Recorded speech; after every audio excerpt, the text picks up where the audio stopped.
Hey, friendo, Steve here. Young boy Larson here. and Young boy Larson. And welcome back to Going In Raw, the only pro wrestling podcast you need to be listening to right here at youtube.com/Steven Larson and available wherever podcasts can be found. Be sure to hit that subscribe button, a little notify bell if you're watching us on YouTube. Hey, man, smash that like button. Let's try to get this Raw recap up to 600 likes. I don't think that's too much to ask for. I get the feeling that this episode of Raw is not going to have great ratings, and therefore our views on this recap are not going to be that great. You know what? I think the goodwill that WrestleMania generated over the weekend might be enough to get some people curious and to see what was going to happen this week on Raw. So I think the first hour ratings won't be terrible. Have you ever seen... Thereafter, that's another story. Do they ever break down East Coast versus West Coast feeds? Because I wonder, I've always wondered how much of a difference, if the episode itself is underwhelming, if that affects the West word Coast. Of mouth that passes along from especially the these country. days. Yeah.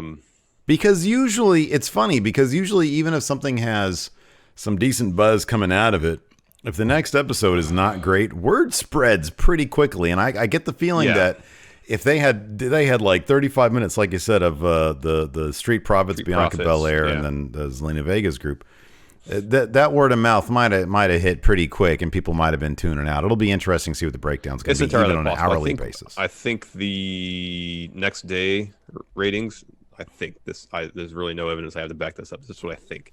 I think are just kind of the gross numbers, and they don't get granular until later on. Right. They actually go into, the boxes that people have and get the demographics and all that stuff. Mm-hmm. Apart from the age groups. They obviously have that. Yeah, they have that, yeah. Because that's important to advertisers, or the most important to advertisers. Yeah, I was just kind of curious. Anyways, so yeah, I mean, look, man, again, they sort of did what they could with Raw after Mania. Given the circumstances, you weren't getting the traditional Raw after Mania. You weren't getting any huge surprises. You weren't getting any call-ups, really. There was a return. We had the return of Nia Jax. And they solidified that Bianca Belair, I guess, is a call-up. She is on Raw now. Yep. That was very much assumed coming out of Mania, and that was confirmed because she says, "I go here now." Yeah, so, right. Confirmed. So you got one call-up, and a return. But the day, like the years where we've had massive comebacks, huge surprises, that wasn't going to happen this year. Yeah, given the circumstances. I wonder how big of a deal they would have made. It's always difficult to tell with this kind of thing. But, Apollo Cruz showed up on Raw, had a really fun, really killer match. It was a really good match with Aleister Black. He took a loss, and they said that he had been brought in because of an expiring... There's expiring draft considerations or something like that. Hey, you know what? Kudos to them for at least trying to... It's an explanation. Yeah, I'm cool with that. I never really cared about that stuff. And it's something a little more clever than just a trade. I don't mind that. Yeah, sure. Which I guess could mean... if there's expiring draft picks coming up, that can mean there could be a new round of drafting coming up in the future. Okay, so let's just get into this now, dude. You have the final tally. Oh, you want this now? Sure.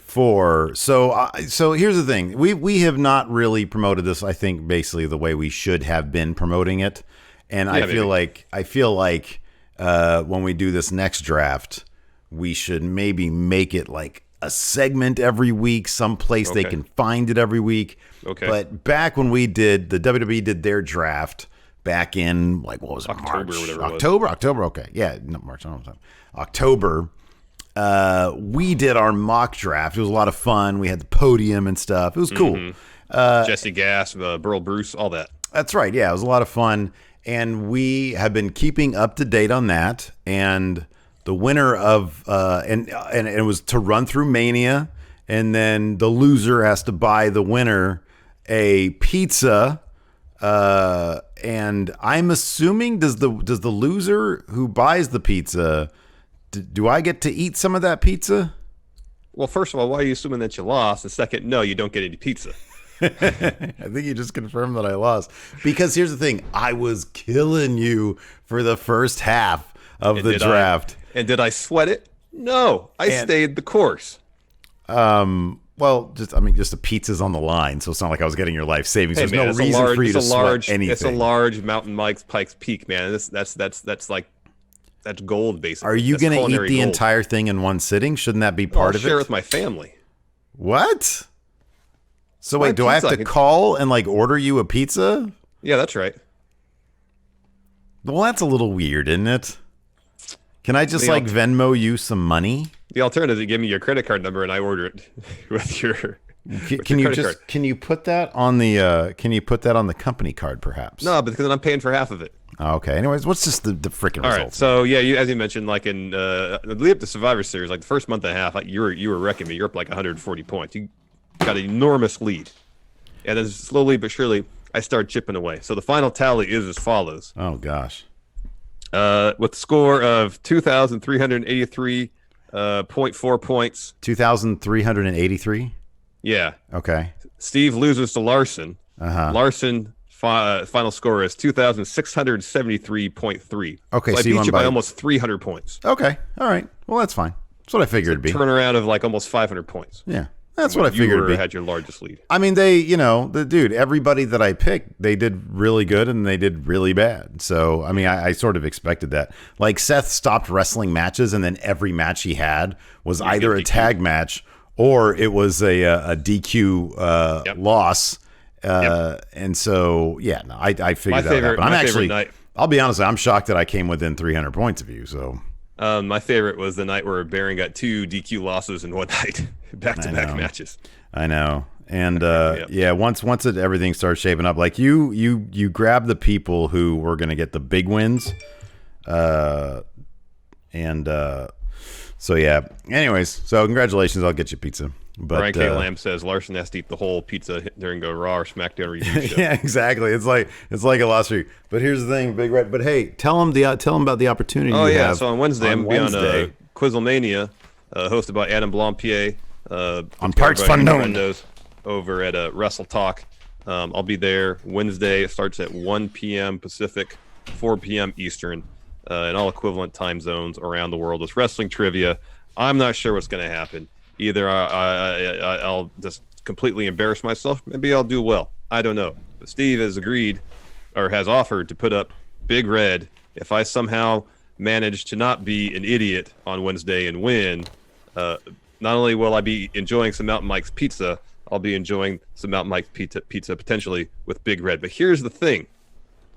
With the social distancing, how are you going to get me Big Red? You can drop it off on my porch. I'll just drive by and throw it at your door in the middle of the night. And if you hear something thumping on your door in the middle of the night, you'll know it's Big Red or an intruder with a gun. Of that wonderful title that a friendo made for us. I don't know. Well, somebody had it for a while. Somebody stole it. So I don't know. Honestly, your house the more I looked at that police sketch, it was totally you. So it's just going to go back to where it was at your house. Well, let's go back to where it should have been after Wrestle Kingdom because I won it. I would have won it. Family's germs had are you not probably absconded with it. I didn't do anything with it. You followed me to Winco, you weirdo. Anyways, let's hop into this, man. Raw after Mania. Yeah, dude, I don't know. I don't even know what we could have expected. It was what it was. It was what we figured it would be. I guess one of the more interesting things we pointed out in news brief today is that seemingly they are not stopping production. They're going to keep on trying. Hey, Dana White said he's looking into securing a private island to. Yeah, he made it sound like he has it. Yeah, well, he said that he has like a secret location, and then he's also on top of that on the verge of securing a private island. This is like UFC's early days where they had to run the shows kind of hush hush.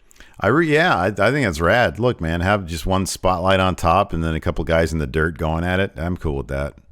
Don't even get a ref in there. Have just like true OG, like the myth of UFC back when we were kids. They were like death matches, like literally. Yeah, it's like it was underground stuff. Yeah, that's how John McCain used to frame that stuff, man.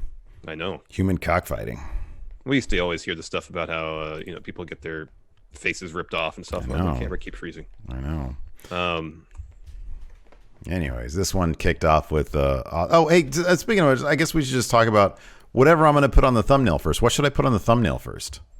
I guess you got to put Big Show on there, right? I guess Big Show and Drew on there. Like Drew gets challenged by a sitcom star as his first title defense. Okay, but instead of Big Show, put like Jerry Seinfeld on there. Hey, was it weird? Was it weird? I'll put the Soup Nazi on there. No title for you. It's okay. You can say Nazi. You just have to put soup in front of it. Yeah. So, hey, was it weird, dude, that fucking Big Show gave Drew more of a challenge than Brock did by a mile. He fought Brock first, though, so that's part of it. I guess he had a 20-minute breather. Okay, but here's the thing. Doesn't that speak even more to how lame that Brock match was, given that it was lame. That he was able to put on a 10-minute banger with the Big Show? I know. It was actually a really fun match. It was. Drew dropped a really good promo. Talking about how every F5 he got, it just made him angrier, especially after Heyman says, just keep doing it. He can't kick out of all of them. And then Big Show comes out, and I literally groan. I'm like, he's going to come out. He's going to be his next challenger. It's like the least important feud Drew could be doing right after beating Brock Lesnar. Yeah, no disrespect to Big Show. Yeah. I like Big Show. It's hard to take Big Show seriously as a legitimate title contender these days. We always have to clarify. We like Big Show. We like Big Show, and I thought he was awesome tonight. So at first I was like, oh, this sucks. This sucks for Drew. They're just instantly like putting him in something with no momentum. Yeah. With no heat. So Big Show gets to talking, and he's like, hey, I got a ref. We can have a match. I'm not asking for a title match. I just want to fight. I just want a match right now. Yeah. And Drew was like, no, I just got done with a match with Brock. I'm not fighting tonight. No.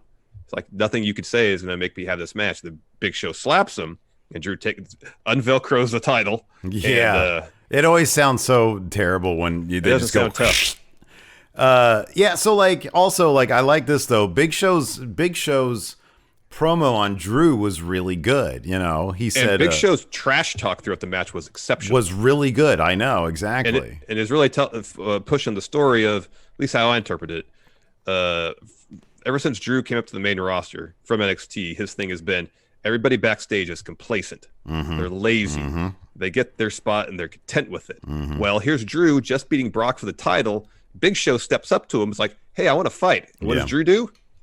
No, I'm champion now. I just got done with this match. I can't fight now. It's like instantly you're challenging Drew to back up what he's been saying for like 2 years. Yeah. And at first he doesn't want to do it. And it takes Big Show disrespecting him for him to do it. Yeah. I like that. And the whole time Big Show is like, oh, you think you could be champion? I've been beating the best people in wrestling for years. You think you're worth... He's like the new decades. Yeah, it was really good. Yeah, it was. And it not only is it does it run towards what Drew has been saying, but it's illustrating the fact that Drew is in a whole new world now. The landscape has completely changed for him. He will have people gunning for him. He will have a target on him. And that's one way is... So the thing is, Drew is the big man who is able to beat Brock because so many big men couldn't do it. Braun couldn't do it. Samoa Joe couldn't do it. I mean, Roman on several occasions couldn't do it. Drew finally could.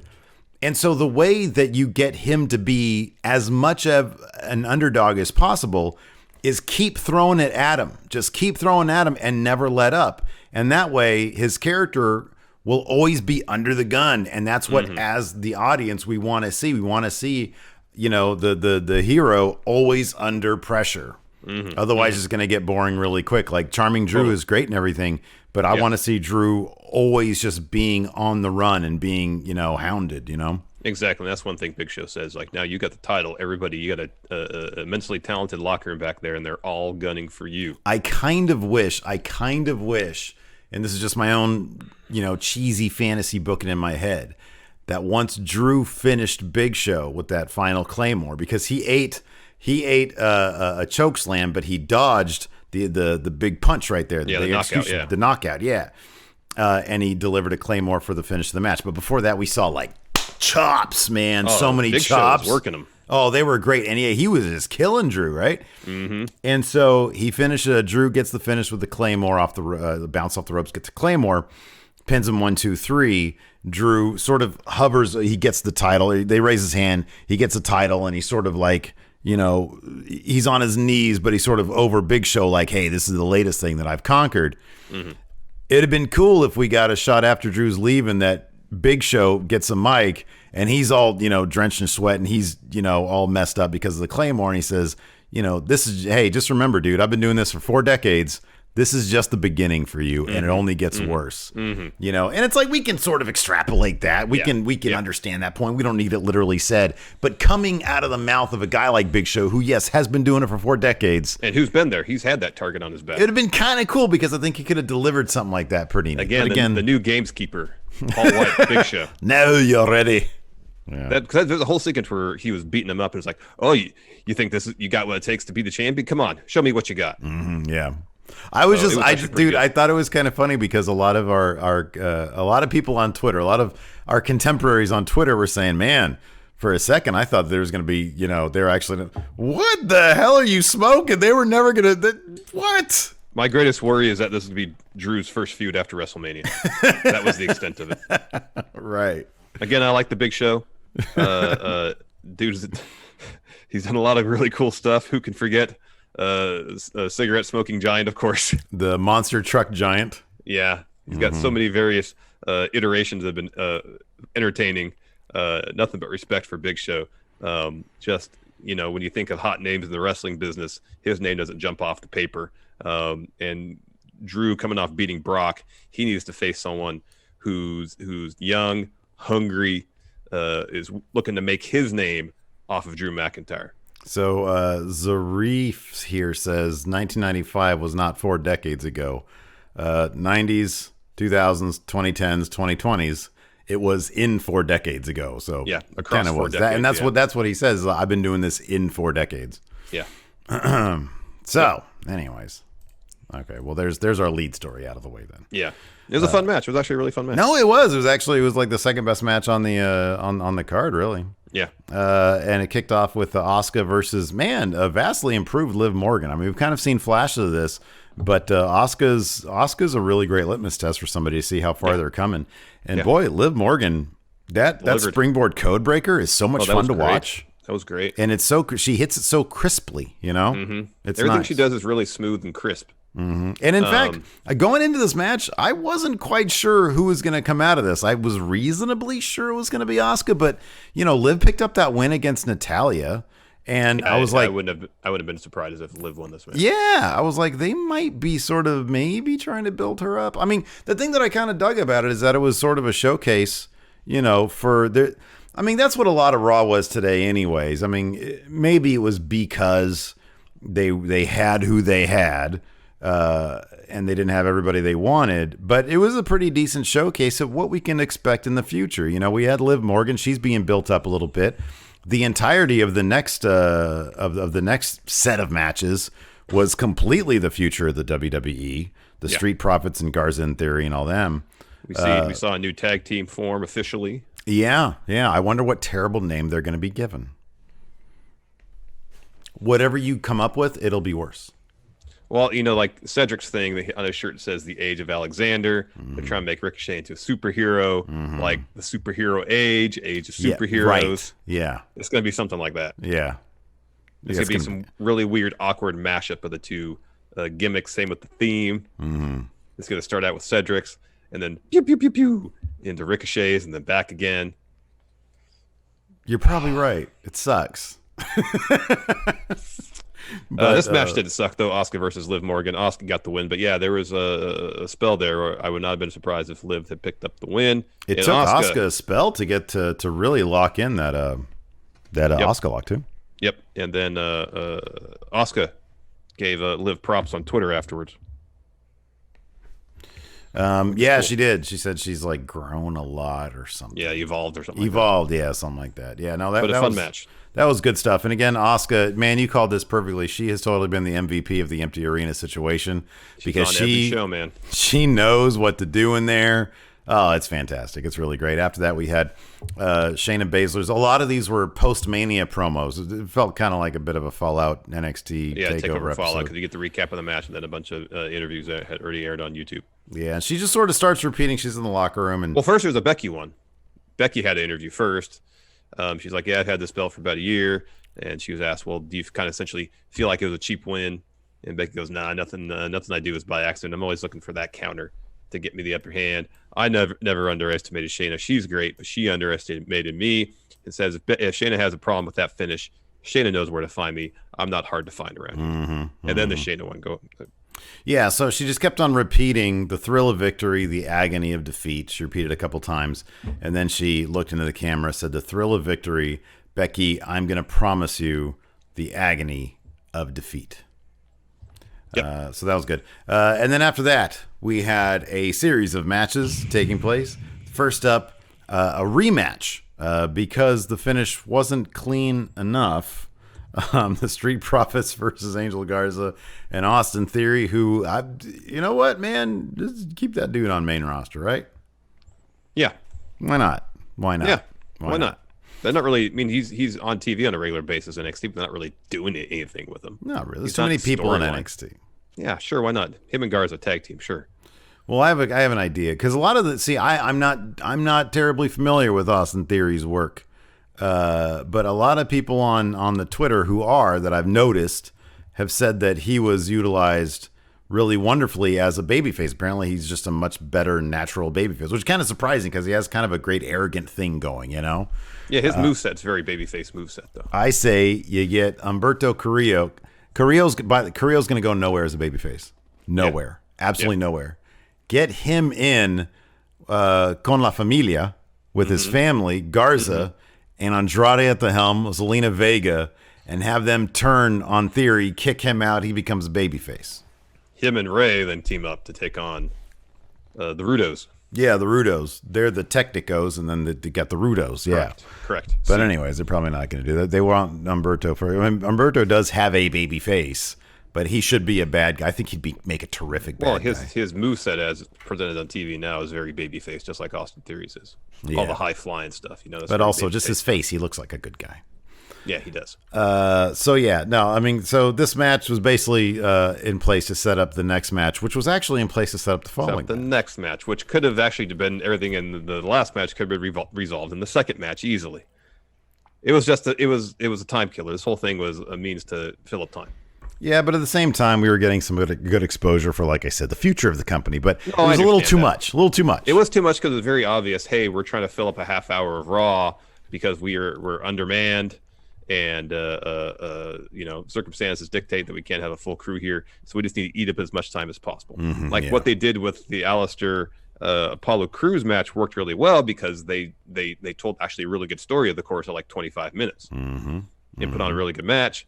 This just with all the fits and stops, all the restarts. Yeah, it just screamed. It was like when Vince didn't want wrestling over during commercial breaks. Well, it had just random. Yeah, it did. No, it totally felt like for that. No reasons. It just kind of seemed like. So the first match was going on.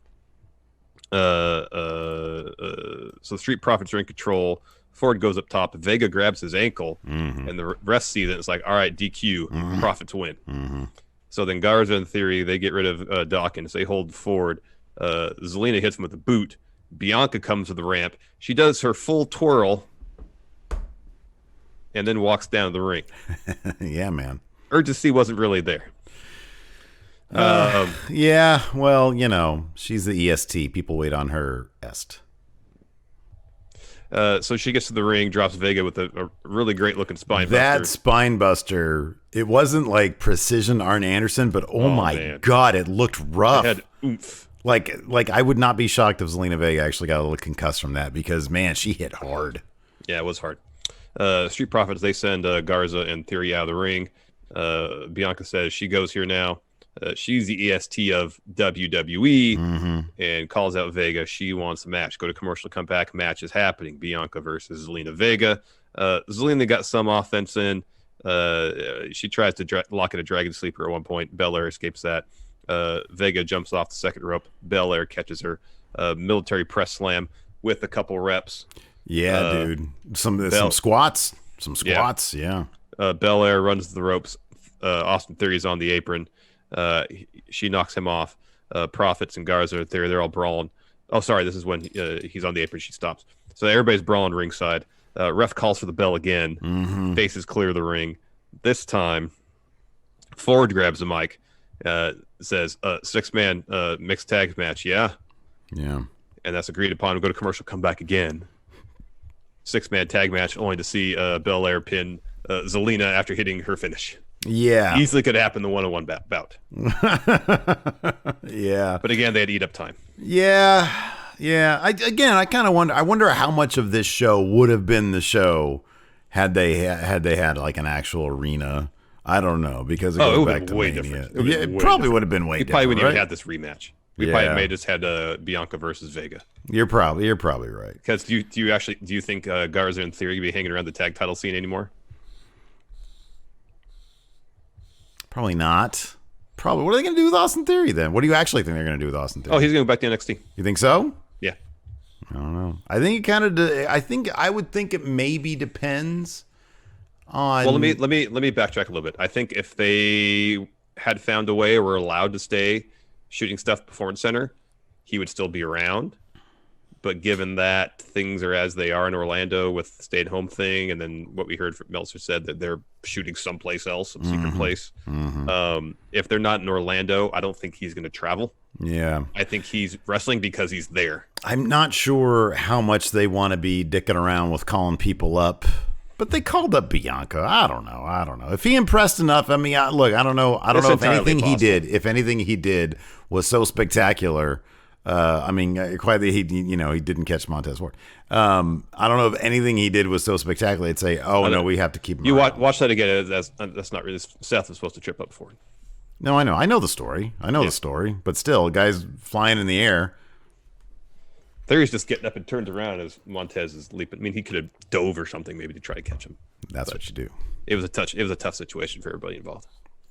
Okay. Tough situation. Okay. All right. Tough situation, man. I tell you what. Anyways, yeah, I mean, it's entirely possible they can keep him around because he's a good worker. But I kind of felt like one of the reasons they had him involved is. Oh, I'm sure it was. I'm sure that was because he was there. Why, he's in NXT. He's in Orlando. He's not heavily involved in anything in NXT. He's someone they could pluck and put in. Okay, why wouldn't they have gotten? That's a stupid explanation, dude. Why wouldn't they have just gotten Kona Reeves? He's the finest. You answered your own question. Next, we had a Lashley interview again post-Mania. He's asked what happens, and he says, "I think I need new management or a new wife." Man, how quickly things dissolve, man. Yeah, they've gone south. How quickly things dissolve. He was like, I signed up for a blonde. And now she's a brunette. And on top of that, she's on TikTok and Instagram doing little dances, all up in her videos. All up in the videos. In her little tiny bikinis. Steve's at home watching. Man, you should check out her TikTok, dude. Lana walks in. She interrupts and she says, "Hey, what's happening, dudes?" Yeah, she's like, "What are you guys talking what's about? Going on? What's going on? What are you guys talking about?" And Bob just goes, "Nothing." And then he stalks off, and she looks at Charlie and she says, "What did you do to him?" "No, what'd you do to my husband?" To my husband, yeah. And then Charlie's like, "I don't have any dialogue here, so I'm just gonna look around awkwardly, like I forgot how to talk." Yeah, they got like. I hate retort. That. I hate when they do that. Like, if it was Mean Gene, be like, "Hey, now, what are you talking about?" Yes. I didn't do anything. You need to go check on him. He used to check the shit out of everybody. It was great. I know, it was great. Well, I don't do that anymore. Next up, we had a takeover match between Apollo Crews and Aleister Black. Holy moly, this match was killer, dude. And it told a story. Yeah. It's great. They gave it time. I'll give Raw credit for this. By and large, most of the matches had time. They endeavored to tell a story. I wonder if in the heat of the moment, trying to get everything done in quick order, maybe the talents weren't micromanaged so much. Because this definitely felt like a situation where Aleister and Apollo were like told, "Hey, you have 25 minutes. We need you guys to eat up some time." And they're like, "Cool, we can do that." Yeah, take any opportunity you can, man, to show what you can do. Because a lot of people are talking about this match. Yeah. Yeah, and it was a great performance by both, but Apollo really opened some eyes. Like we've known for a long time that he's really good. Yeah, he's damn good. Yeah. He's a damn good performer. Very rarely is he given opportunities to showcase his immense abilities.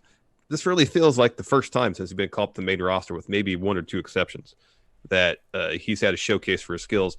And by and large, whenever he's been in matches to showcase what he can do, has always largely been to highlight his athleticism, which is incredible. But man, this match told a really good story. Yeah. And a lot of it because Apollo was selling really well. Yeah, absolutely. Because Alistair, he gets at an early disadvantage, and even they made a point of saying this in commentary. I noticed it as well. So they're ringside. Alistair's hitting some strikes. He charges Cruz. Cruz drops him with the overhead belly to belly, just like Lashley did at Mania. And so Alistair would try to mount some offense. Cruz always seemed to have an answer for what Alistair was coming at him with. Yeah. And it wasn't until Alistair started targeting Apollo Cruz's legs that he started to chip away at him. There's this great bit where Alistair's kicking his leg some. He charges Cruz. Cruz hits a power slam on him. He primes like the standing moonsault. His leg gives out. Yeah. He hits his power bomb finish they used to use. Alistair kicks out, and there's this back and forth of Alistair working the leg. There's this bit, and like there's times where Alistair was trying to go for the legs, and Apollo find a way out of it. Yeah. But Alistair was like, all right, I always got to go back to the leg to try to chip away at it. There's this great bit where Apollo Crews goes up top, misses a splash, and Alistair like sprints at him, leaps at him like legs first, and locks in a knee bar. Yeah. And he's in that knee bar for a long time, and he eventually gets to the bottom rope. But great bit of selling where Apollo Crews can't get to his feet. Yeah. And as Alistair's like, oh, I got him. Yeah, so he yeah. does the thing where he puts his foot under. He starts getting him up, yeah. For the black mass, Apollo ducks it, and it kicks Alistair out of the ring. It's just a lot of really good back and forth. And again, there's this match where I was like, I mean, Alistair's going to win. But if Apollo Crews won this match, it would make sense within the story they're telling in the ring. Yeah. It makes you long for like them to actually take a risk. Alistair's been on a huge streak lately. Yeah. And, you're not really killing him if you have Apollo Crews beat him, if you have a plan in store for him. And that's the thing. If it's which a one-off you need thing, to have. Dude, they did him so fucking dirty back in the day. Yep. They had him in NXT for like maybe I think he had one takeover match with Tyler Breeze, or was that just on TV? I forget. No, he had a takeover match against Baron.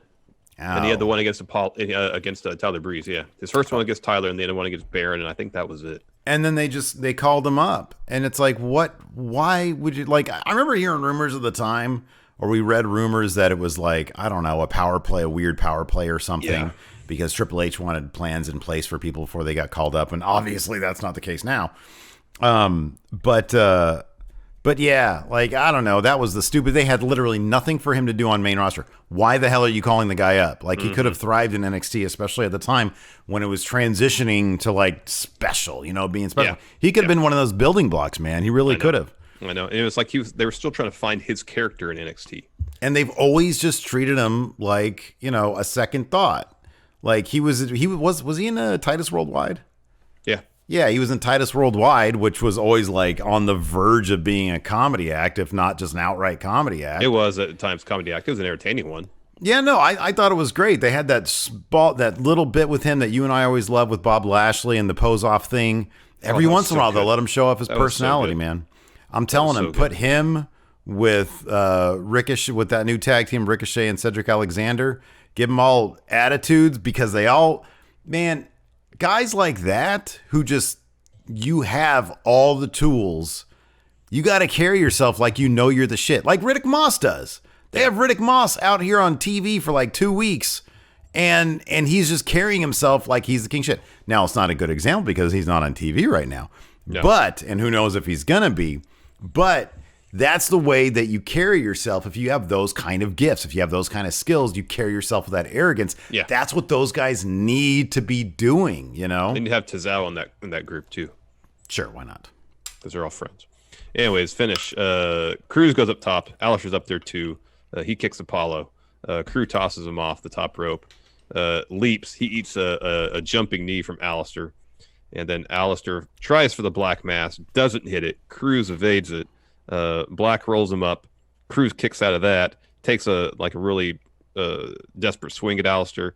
Alistair ducks. Then hits the black mass out of that to get the win. Just a really fun match. I wonder. So, like you just mentioned Akira Tozawa. Now we know because of social media that those guys and Apollo Crews, Tozawa, Ricochet and Moose are all good friends. Now I have no idea. I have no clue what the creative process in terms of Moose. During the time when I was watching Impact, and from what I understand, it's still going on. He's a heel. He's very arrogant. He's very into himself. and he'd wear all sorts of very outlandish get-ups, to the ring or whenever he'd be seen. Yeah. And, he is a, just one of those celebrity athlete guys who just overdoes it, the very flamboyant ones. If they just went to Vince or Paul Heyman or whatever and said, hey, can we just start doing that a little bit? Can we just start showing off a little bit? Like if one guy has, a tag team, sometimes they have singles matches. If one guy has a singles match, can I come to the ring and wear something pretty flashy? I don't know what level they have, but if they approach somebody and said, hey, can we do this? I wonder if they'd get, no, you guys are definitely a thing. You guys are a certain, we have in mind for you. Boring baby face. All you are just very, very athletic guys who could do really cool stuff. I wonder if they'd get resistance or not. I don't know. I mean, Paul Heyman was the kind of guy I thought in ECW.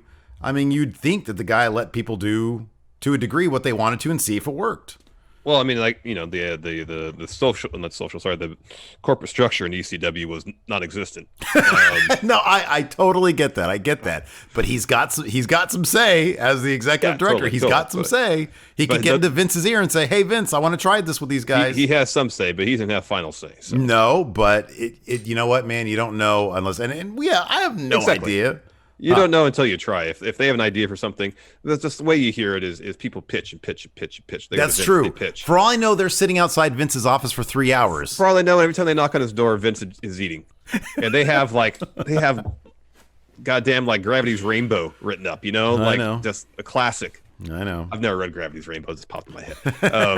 I have it somewhere. I just never read it. Yeah. I look like I'm smart and people come over to my house.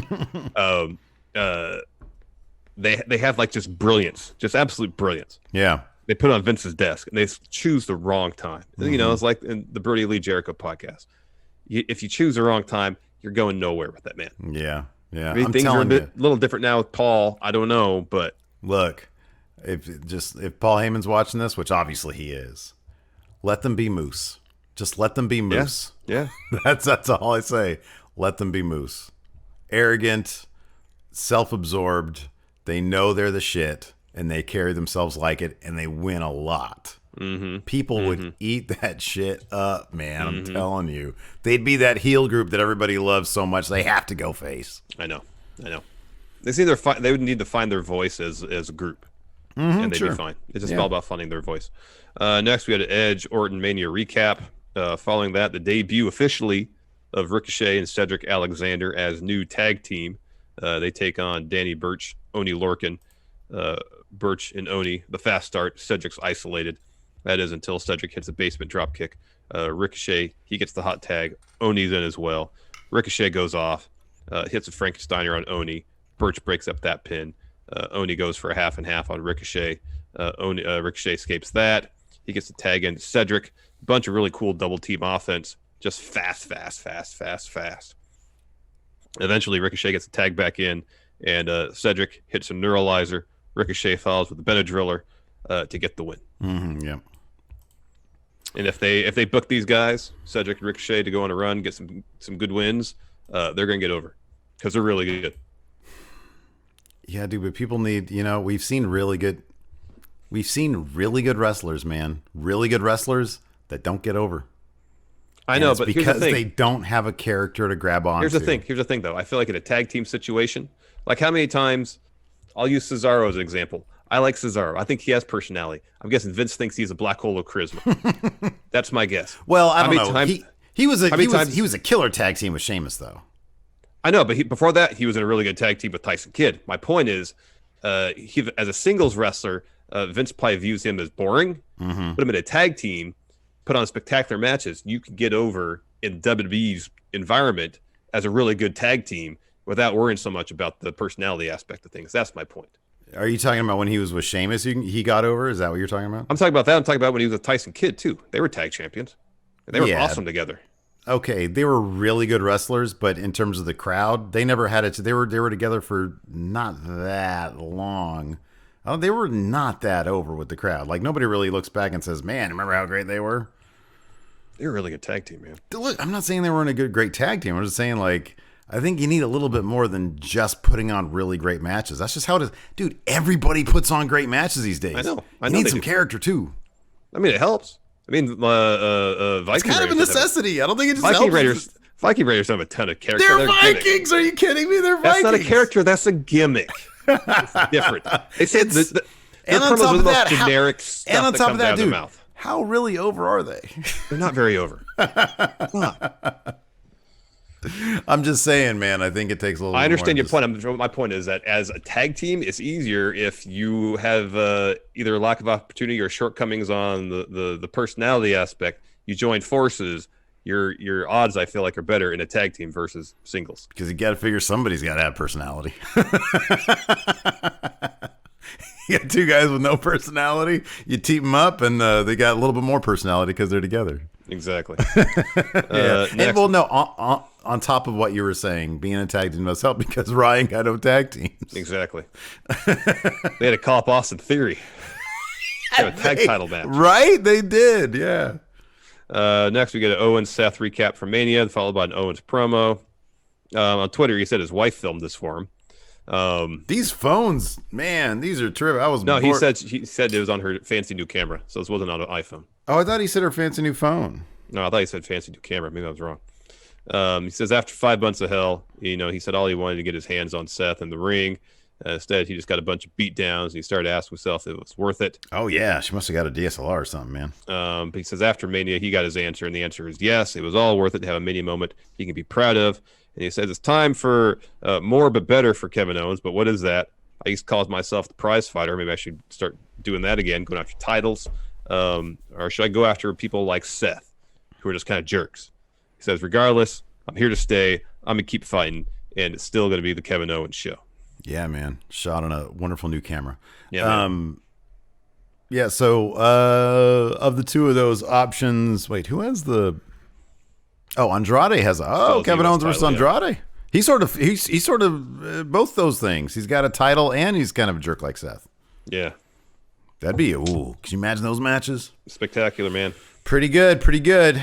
Next, Seth Rollins, Surly Seth, taking on. He was in a bad mood. Yeah, he was ill-tempered. Denzel Desjardins. This wasn't much of a match as he would expect, since absolutely destroyed him and then pins him after a stomp, and he was just surly, angst-filled, grumpy. Goose, man. He was not happy. Yeah. He beat the crap out of that dude, too. What was his name? Denzel Desjardins. That's how they said it on Raw. Yeah, boy. I mean, he hit a couple matches in NXT, I want to say. After that, we had Deonna Purrazzo versus the returning Nia Jax. It's good to have Nia back. This is a rematch 5 years in the making, man. Did you see that? Yeah. Because this happened in NXT 5 years ago. I only knew that because of Twitter. I'm not really that smart. Same. But now listen. See, look here, dude. When you go to to Quizzlemania, and they're like, "What math wizard? What math wizard took on Nia Jax as a jobber 5 years ago?" You'll know. Is she a math wizard? Or I don't think there was math in her Tron this time. I think they changed it again. So confused. No, usually if you're in NXT and you get on the main roster, your Tron's completely different. Oh. Yeah, but if you get a different Tron, where is she? She's like in NXT UK also and NXT Prime. Deonna is? I thought she had at least one match in UK. Yeah, I think she had one match, but I don't know if she's on a regular basis. I don't think that's my point. I don't think she's anywhere on a regular basis. Yeah. She's everywhere on a regular basis. She's really good. She's like above titles, dude.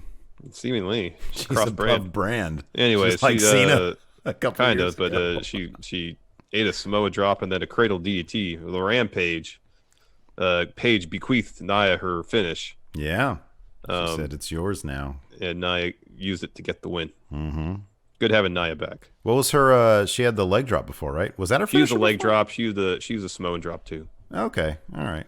Well, I don't know. Maybe she had double knee surgery, so if that finish helps her with her knees, that's good. Yeah, I don't know, because you're cradling somebody, so they have their whole body weight on you. That's right. So I don't know. What do you think What do you think a good finisher would be for somebody who's trying to keep their knees intact? Like a sleeper. Try an arm triangle. Yeah, something like that. After that, we had a Boneyard match, but not the whole thing. They showed a good chunk of it, but not the whole thing. I walked around the house like for 5 minutes, and it was already moving on to Humberto Carrillo. Oh. So they couldn't have shown too much of it. That was a bummer. They really compressed the first half of it into like 5 stills. Man, we got another Brendan Vink match. You love Brendan Vink. Is he going in Raw Wrestler of 2020 contender? Yeah, dude, for sure. Mm-hmm. He's so big, but he wrestles like he doesn't know how to walk right. I feel like he wrestles like old-timey wrestlers would wrestle. Yeah, he does. And he's got like the big hips like an old-timey wrestler. Mm-hmm. Man, that was my favorite scene in the Nick. Well, my second favorite, the last scene where he's doing the operation That's himself. the best. That's the best. This is all we are. It was when dude was managing that old-timey wrestler, and he had him hepped up on cocaine. And he died. And then his heart exploded. Yep. Hey, if you guys haven't seen the Nick, I think it was show. on Stars. Maybe it's on HBO Cinemax, now. wasn't it? Oh, was it on Cinemax? Okay. It was on Cinemax, yeah. Yeah. Creo won this, not surprisingly. A pretty brief encounter. Yeah, Brendan Vink might be a guy though. Like in 2026 or so, maybe he'll be something. Mm-hmm. You know, maybe. Yeah, I think he's still relatively young. Yeah. Creo won with a moonsault. After that, Charlotte, Rhea Ripley recap, and then we get a Charlotte interview. And Charlie's all, "Hey, congratulations!" And Charlotte's like, "No, I don't want your congratulations." Says, "When I was a girl, my dad had custom suits, custom everything. But the thing is, it's not the suit that makes the man; it's the man that makes the suit. It's the same thing for these championship titles." Says Rhea at WrestleMania. Yeah, she was all right. She was all right. That was good. But in the end, she does what everybody else does. She bowed to the queen. Yeah. Man, they buried the shit out of Rhea Ripley real quick, didn't they? Mm-hmm. Oh.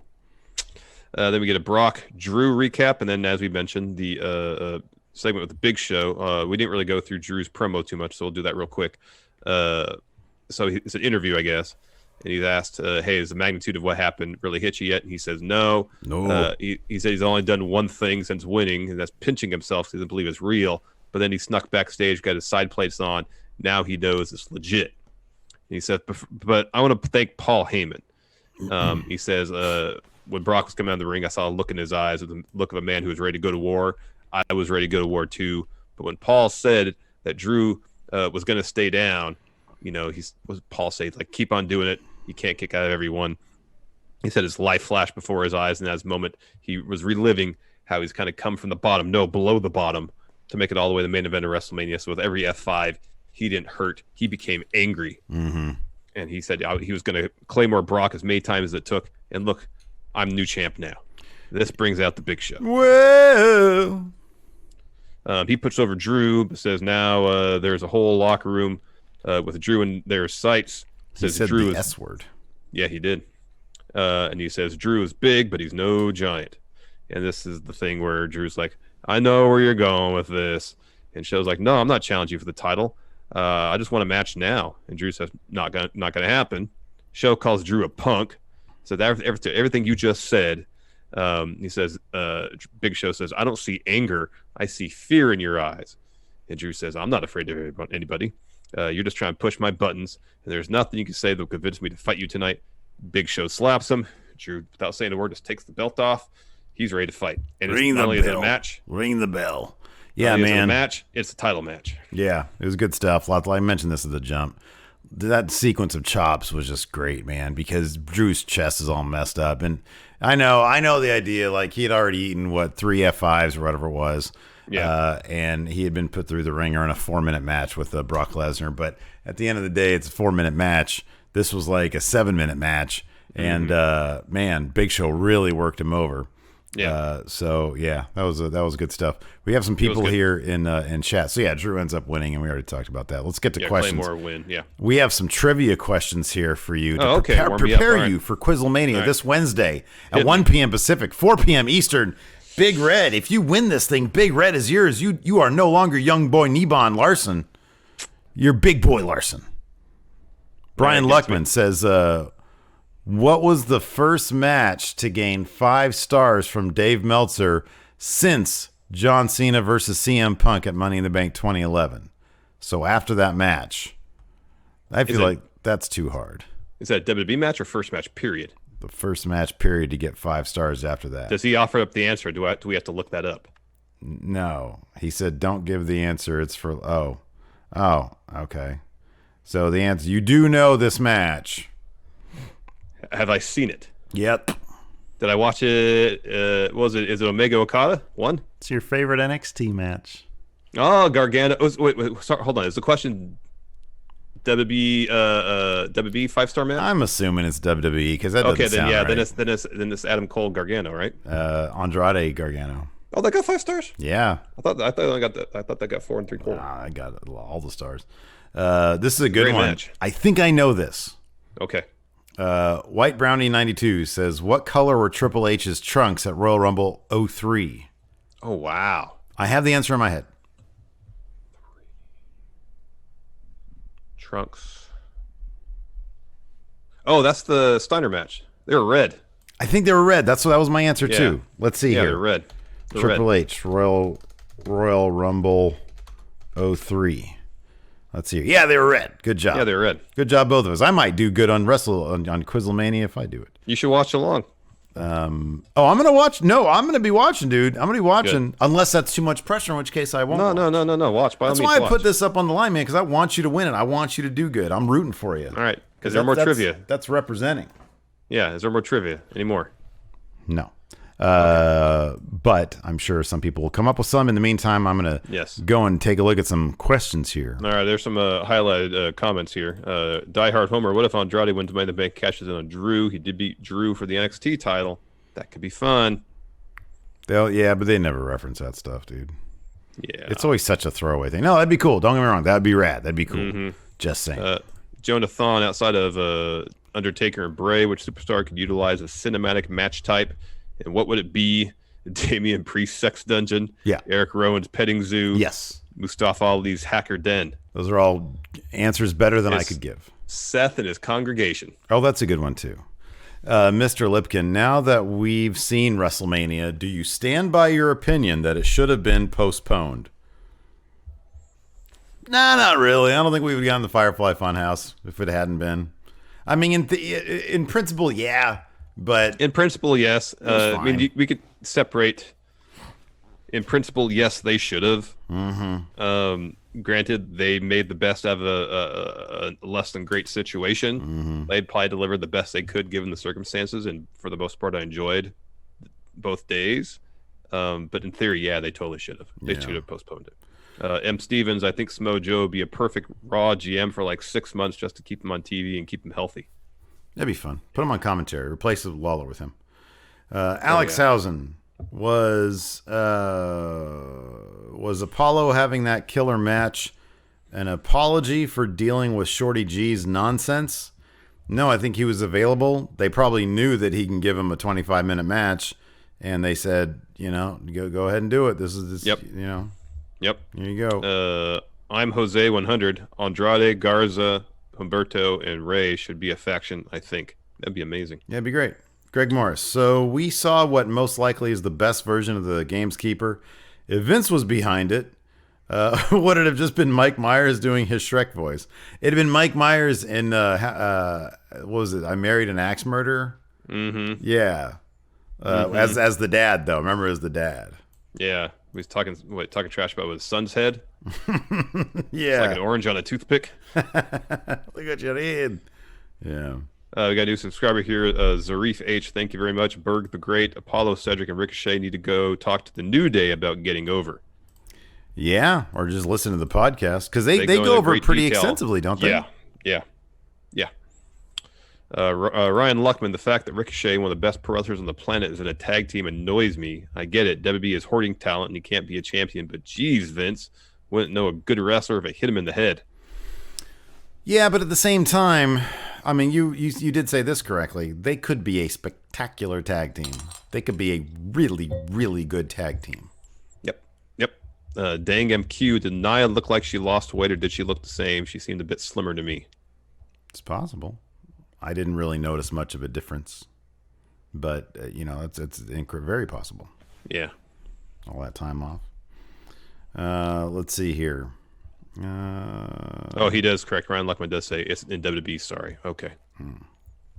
Well, Glamorous Jar, do you think the WWE are using stars that they haven't used in months, Cedric, Mustafa Ali, Apollo Crews, etc., in order to give them something to do out of fear of them leaving after their contracts are done? no. There is no evidence that they do that.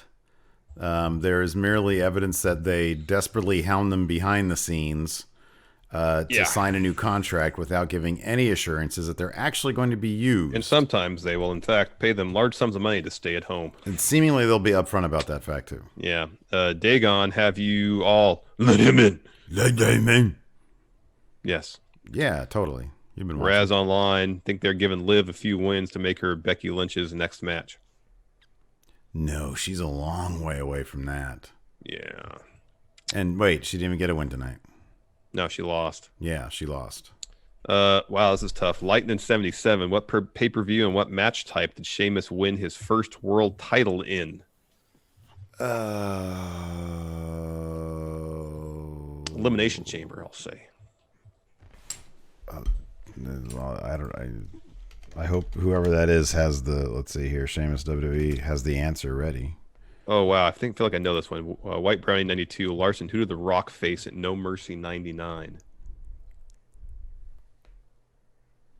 Wasn't that Stone Cold? No Mercy. Let's see here. Here we go.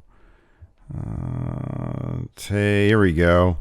Oh, British Bulldog. Was that the poop match? It was TLC 2009 okay. or 10, something like that. You wanted a TLC It was match, a tables match. It was a tables match. That period of wrestling, I was not watching a whole lot, so that's a blind spot for me. Yeah. Ryan Luckman again. So back to the Going in Raw pre-show. Friendos can zoom in on FCTV. I am Going in Raw resident correspondent. We'll see about that, Ryan Luckman. Matt Field, do you think the plan was always for Shayna to be fed to Becky, or Vince's opinion of her soured on the road to WrestleMania? I kind of think that the whole empty arena thing had more to do with it, because it feels like they changed the direction of that particular story a couple weeks out when it became obvious that they were going to be doing empty arena stuff. Yep. That's my feeling. Yeah, I don't think you might be right. It's Corbin B. First time in the chat since Shayna didn't beat Becky. Who will beat her for the belt? Ruby, Ronda. Who? Shayna. Either Shayna or Ronda. Yeah, either Shayna or Ronda. Reaper, would you rather see MVP manage Ricochet, Cedric, or Lashley? Ricochet, Cedric. See, Lashley already has personality. Yeah. I would say he's not doing anything with it. Well, Ricochet and Cedric are a team now, so manage them. I'd be fine with that. I mean, that's also the thing. It's like he came in the way I'm talking about, you know? He literally looked like a football player guy. That's like the insinuation. Gamer Realm, do you think Bobby Lashley will drop Lana after she cost him the match and get back on track to the championship route? Well, I think the first part, yes. Second part, I hope so, but who knows? Yeah. Lightning in the Dark, thank you for the sub. Weathered Souls, if you could pick any wrestler and put them in a 90s sitcom, who would it be? Like what sitcom and who would it be? Well, the Big Show, he's in a sitcom right now. Yeah. Bobby Shriv, what did Kane drive backstage at Mania 17 during the Triple Threat Hardcore Championship match, and who was on it with him? He was a golf cart, if I remember correctly. And oh man, I just saw this clip the other day too. Was Raven in the back? I think it was Raven. Yeah. I think it was Raven. Young boy Ricky, what is Val Venus's real name? That's Sean Morley. Yeah, look at that. Oh, Quizzlemania, here we come. White Brownie 92, true or false, Ultimate Warrior defeated Undertaker in a body bag match. I don't remember a body bag match ever happening. I'll just say false. Let's see here. Okay, I feel like Mike Demopoulos. What's that? Was there a body bag match? Yeah, it looks like it. 1991. Okay, Mike Demopoulos. I feel like the in-ring during the empty arena era has been pretty good overall, but lack of crowd really kills the experience for me. Pretend wrestlers were immortal and remove the opportunity for a much-deserved break. If you were in charge, would you run these shows still? No, I wouldn't. I wouldn't run these shows. Mr. Dubs, Larson, how many guitars did Jeff Jarrett break? Extra credit, how many dimes did he make? What was it? Over 1,000 and 0 dimes. And 0 dimes.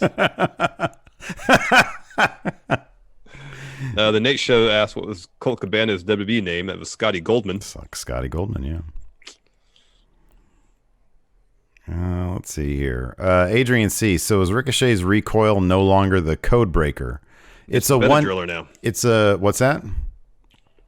Used to be called the Benadryller. It's a one knee code breaker, right? Well, that's what the recoil was. That's what the recoil, yeah. Initially, but tonight, Tom Phillips called the Benadryller the recoil. Benadryller is where he has him up fireman's carry, pops him up, and does like a kick falling backwards. They called the recoil something different now? They called the Benadryller the recoil, yes.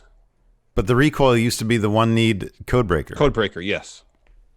I hate when they do that stuff. I don't like that either. God, they're so weird. They're so weird sometimes. I know. Raz Online, what's the craziest idea you can think of for an AJ return from the dead? Gallows woke up and dug me out. That's what I was scared down there. I was scared down there. I found a pocket of air. Down there, but I was scared down there. But I wasn't scared when I had air down there. He too sweeted me and then dug me out. I said, why are you too sweet to me? Just dig me out. Young boy Ricky, Steve, I know you know this one. What band did Stone Cold's theme for a bit? Oh, man, yeah. Heck yeah. What was it? It was, that was Disturbed. Yeah, it was Disturbed. Yeah. Who are the 3 Musketeers from New Japan? I know that. And by the way, I kind of feel like that's a better version of his theme song. Get out of here with that nonsense. Tanahashi, Nakamura, and Shibata. Okay, one more. Let's see here. Oh, great question. Alex Foster, how crazy should the divorce segment be for Lana and Lashley, considering how crazy the wedding was? It should be super crazy. They need to bring back the officiant. Just file the paperwork and be done with it. And remember that weird thing when he got tackled in the ring? Do that again. Explain that. Yeah, that'd be great. All right, anyways, that's it. Thanks, everybody, for tuning in. Appreciate it. Tomorrow is Tuesday. We're going to be hitting you guys with a news brief, and patrons $5 and up and YouTube channel members will be getting Friendo Club TV, so stay tuned around noonish for that or so. In the afternoon at some point, we'll go live with that. I'll be playing some Grand Theft Auto. Not for Ask Steven Larson. Ask Steven Larson. There's no Grand Theft Auto. Yeah, I might do that too. Why not? No, Stetson. That's the deal we made. The deal we made is no Grand Theft Auto for Ask Steven Larson. That's ironclad. We'll see. Everything's written in pencil around here. Going and Raw 1 week we're together, and then the next week we're all apart and stuff. It's weird. It's written in pencil. I'm gonna change my name. I don't want my name to be Young Boy Larson anymore. I'm gonna change my name. Everything's written in pencil. Well, then you're just a dirty welcher. You're just welching on a bet. Then that's different. We made a deal. No GTA during Ask Steven Larson. You're welching on that. I said. I mean, yeah. I mean, but I didn't say for all of them.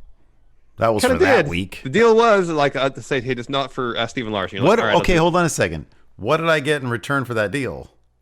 To play GTA the other 3 or 4 days of the week. What's stopping me from doing that, anyways? I don't know. Maybe coming over to your house and tossing your PS4 out into the street. You don't even know where my PS4 is. It's behind the monitor. Houses. Oh, we also had. Sorry, we had a donation here from Stetson. $15. Thank you so much. It says, won't lie, I'm not a huge wrestling fan, but I love you guys. Keep up the badassery, friendos. Thank you so much for your support. We appreciate it. And thanks everybody for your support. Thanks to everybody for tuning in. Until next time, we'll talk to you later. Goodbye.